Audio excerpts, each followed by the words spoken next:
मैं पादरी इमानुएल डामोर, खेरवाड़ा, उदयपुर, राजस्थान से। और मेरे जीवन की एक छोटी गवाही। मेरा विवाह 1991 में हुआ। और विवाह के समय मैं स्वयं पास्टर था, मेरी पत्नी टीचर्स थी, गवर्नमेंट टीचर। उसके बाद हम अपने जीवन में चलते चले गए और समय बीतता गया, हमें संतान की आशीष नहीं थी और 18 साल निकल गए। और 19वें साल में जब मैं उदयपुर के शेपर्ड मेमोरियल चर्च में ही प्रेस्बिटर था, अब प्रभु से एक बात की कि प्रभु जी, हमें संतान की आशीष दीजिए। ये एक ऐसा समय था मेरे लिए जब जीवन में कोई एक मोड़ आने वाला था या फिर मैं किसी निर्णय पे जाने वाला था। और वो निर्णय ये था कि मैं प्रभु के लिए प्रचार करता था पुलपिट से कि मेरा परमेश्वर सब कुछ देने वाला परमेश्वर है। तो प्रभु से हमने बात की कि प्रभु, जब आप हमें इस सेवा में लेकर आए और मैं पुलपिट पर खड़ा होकर बोलता हूँ कि आप सब आशीष देने वाले परमेश्वर हो, तो या तो आप हमें आशीष दो, नहीं तो हमें इस काम से अलग करो। मैं नहीं चाहता कि हमारे कारण कोई आपको यानी ईश्वर को यूँ कहे कि इनका परमेश्वर इनको तो देता नहीं है। ये नहीं कहना चाहिए। आपने हमें नहीं दिया, कोई बात नहीं, हम खुश हैं, लेकिन आपको कोई गलत न कहे, इसके लिए आप हमें या तो इस काम से हटा दीजिए या फिर संतान दीजिएगा। ये थोड़ा सा समय एक कठिन था हमारे लिए और वहाँ हम निश्चित रूप से कोई न कोई किसी निर्णय पर मैं जाता। तो तभी इस 19 साल के बीतते बीतते प्रभु ने हमें चिन्ह दिया। और प्रभु में हमारी जो पहले जांच हुई, तो पहली ही जांच जो सोनोग्राफी हुआ उसमें पता चला कि रिपोर्ट्स अच्छी है, लेकिन दूसरी खबर ये है कि ट्रिपलेट है। तो हमारे लिए बड़ी कठिन था ये, और समझना भी कठिन था और उसका सामना करना भी कठिन था, क्योंकि ईश्वर ने आशीष दी। और अब यहाँ पर जब खुशखबरी सुन रहे हैं तो उसमें भी ऐसा लग रहा है कि ये बड़ा चुनौती भरा। तो 2-3 महीने बहुत ख़राब बीते, डॉक्टरों के पास भी दौड़ते रहे और इधर उधर भी जाते रहे, सबसे मिलते रहे, सब कुछ करते रहे, लेकिन कुछ समझ में नहीं आया। लेकिन आगे चलकर फिर हमें ये समझ में आया कि ईश्वर ने दिया है तो ईश्वर संभालेगा। अब हम कुछ नहीं करेंगे, चाहे जो कुछ भी होना हो, चाहे ये केस बिगड़ जाए या सुधर जाए और आशीष आ जाए, जो भी होना होगा परमेश्वर जाने, करके प्रभु के हाथ में सौंपा। और ये समय कठिनाई के साथ बीतता चला गया और आखिर में ये सिजेरियन हुआ और 2 बेटे और 1 बेटी प्रभु ने दिया। 1.1, 1.2, 1.2 ऐसे।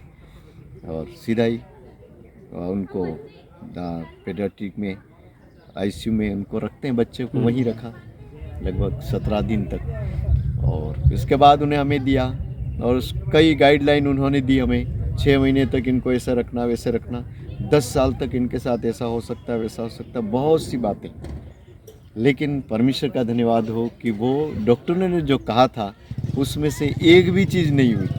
और बच्चे बिल्कुल आज तीनों किसी भी तरीके से कोई समस्या शरीर में उनकी नहीं रही। ये बड़ी आशीष आई हमारे जीवन में। लेकिन जब प्रभु ने हमें ये आशीष दी तो मुझे और हम दोनों को तो अच्छे से मालूम हुआ कि हमने ईश्वर से कोई बात की है और उसका परिणाम आया है। तो इस आशीष के बाद एक परिवर्तन आ गया, सेवा में परिवर्तन आ गया, जीवन में यू टर्न आया। और जो आज तक हम रूटीन का काम करते थे उससे फिर थोड़ा हटे और फिर सुसमाचार प्रचार प्लस हीलिंग मिनिस्ट्री, और जो निसंतान लोग हैं उनके लिए बोझ के साथ प्रार्थना करते हैं, और वो हम करते हैं। असंख्य लोगों के लिए बहुत बहुत रिजल्ट आए, और कभी भी रिजल्ट के लिए पीछे मुड़कर नहीं देखा साहब। आज कोई केस आया, वो कहे भाई साहब प्रार्थना करो, इतना ये है वो है।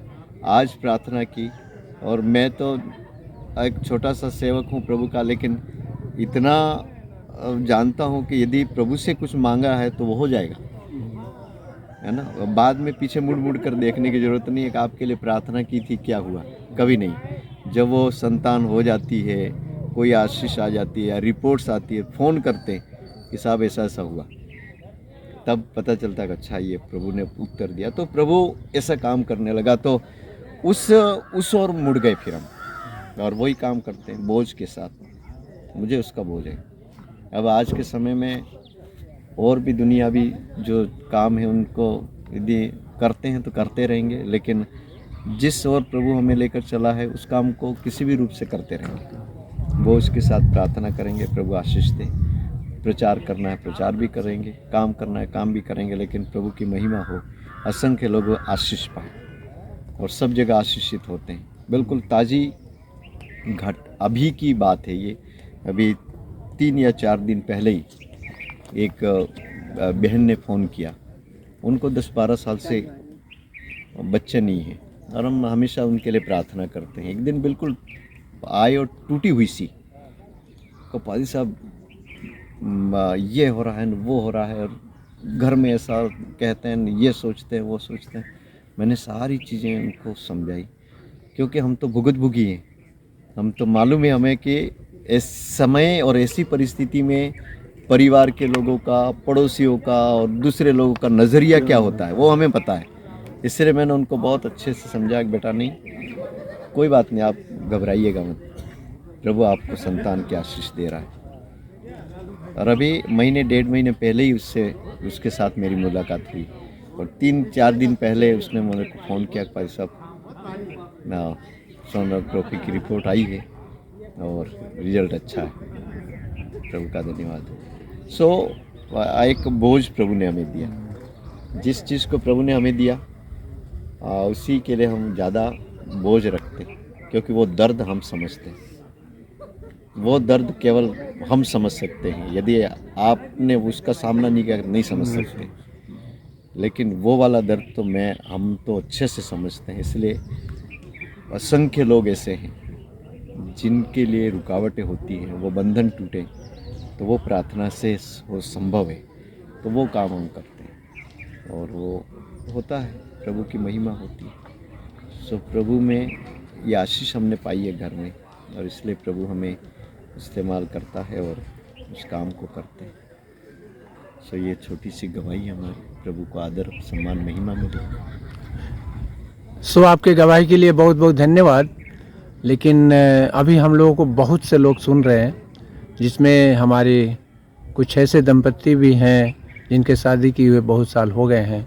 उनके लिए आपका कोई छोटा सा संदेश हो तो उनको आप क्या कहना चाहेंगे? मेरा उनके लिए यही संदेश है कि प्रभु की ओर ताकते रहिएगा, देखते रहिएगा, और यदि आप प्रभु से मांग रहे हैं तो याद रखिएगा, प्रभु के घर में देर है अंधेर नहीं है, और वो नियत समय पर अपने काम को करेगा, है ना। प्रभु के काम या प्रभु की से मांगी गई बात के लिए, विषय के लिए जल्द नहीं करें। नियत समय पर प्रभु आपको दे रहा है। यदि आपने मांगा है और प्रभु आपको दे रहा है तो उसने आपके लिए आशीष ठहरा दी है, लेकिन वो नियत समय पर आएगी, और उसका इंतज़ार करो। प्रभु में आशीषित हो, आनंदित रहो, प्रभु में बने रहो, प्रभु आपको आशीष दे रहा है। तभी तो वचन भी कहता है कि जब समय हुआ तो उसने अपने पुत्र को भेजा। प्रभु का धन्यवाद हो इस सुंदर गवाही के लिए, और प्रभु आपको आशीष दे, और तीनों बच्चों पर प्रभु का अनुग्रह सदैव बना रहे, यही हमारी आपके लिए भी दुआ है। Thank you so much.